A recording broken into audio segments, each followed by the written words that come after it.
Exodus chapter 34. Then the Lord said to Moses, "Chisel out 2 stone tablets like the originals, and I will write on them the words that were on the first tablets, which you broke. Be ready in the morning and come up on Mount Sinai to present yourself before me on the mountaintop. No one may go up with you. In fact, no one may be seen anywhere on the mountain. Not even the flocks or herds may graze in front of the mountain."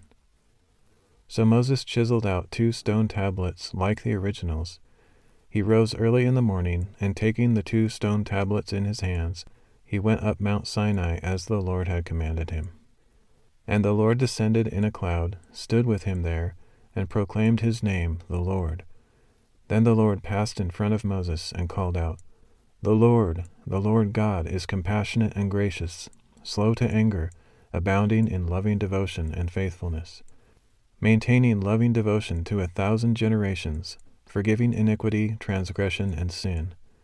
Yet he will by no means leave the guilty unpunished. He will visit the iniquity of the fathers on their children and grandchildren to the 3rd and 4th generations. Moses immediately bowed down to the ground and worshipped. "O Lord," he said, "if I have indeed found favor in your sight, my Lord, please go with us. Although this is a stiff-necked people, forgive our iniquity and sin, and take us as your inheritance." And the Lord said, "Behold, I am making a covenant.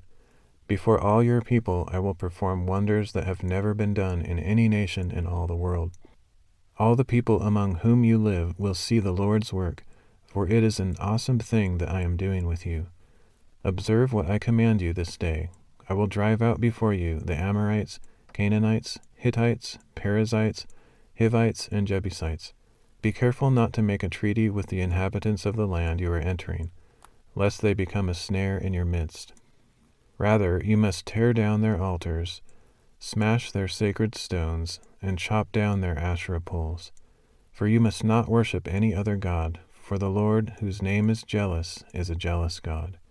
Do not make a covenant with the inhabitants of the land, for when they prostitute themselves to their gods and sacrifice to them, they will invite you, and you will eat their sacrifices. And when you take some of their daughters as brides for your sons, their daughters will prostitute themselves to their gods and cause your sons to do the same. You shall make no molten gods for yourselves. You are to keep the feast of unleavened bread. For 7 days at the appointed time in the month of Abib, you are to eat unleavened bread as I commanded you. For in the month of Abib you came out of Egypt. The first offspring of every womb belongs to me, including all the firstborn males among your livestock, whether cattle or sheep. You must redeem the firstborn of a donkey with a lamb, but if you do not redeem it, you are to break its neck. You must redeem all the firstborn of your sons. No one shall appear before me empty-handed. 6 days you shall labor, but on the 7th day you shall rest. Even in the seasons of plowing and harvesting you must rest.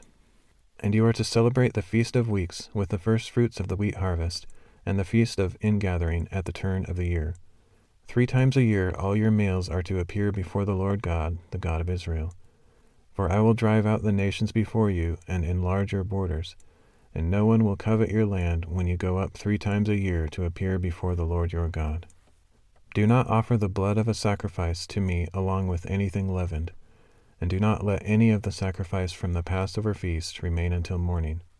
Bring the best of the first fruits of your soil to the house of the Lord your God. You must not cook a young goat in its mother's milk. The Lord also said to Moses, "Write down these words, for in accordance with these words I have made a covenant with you and with Israel." So Moses was there with the Lord 40 days and 40 nights, without eating bread or drinking water. He wrote on the tablets the words of the covenant, the 10 commandments. And when Moses came down from Mount Sinai with the 2 tablets of the testimony in his hands, he was unaware that his face had become radiant from speaking with the Lord. Aaron and all the Israelites looked at Moses, and behold, his face was radiant, and they were afraid to approach him. But Moses called out to them. So Aaron and all the leaders of the congregation returned to him, and Moses spoke to them. And after this all the Israelites came near, and Moses commanded them to do everything that the Lord had told him on Mount Sinai. When Moses had finished speaking with them, he put a veil over his face. But whenever Moses went in before the Lord to speak with him, he would remove the veil until he came out. And when he came out, he would tell the Israelites what he had been commanded, and the Israelites would see that the face of Moses was radiant. So Moses would put the veil back over his face until he went in to speak with the Lord.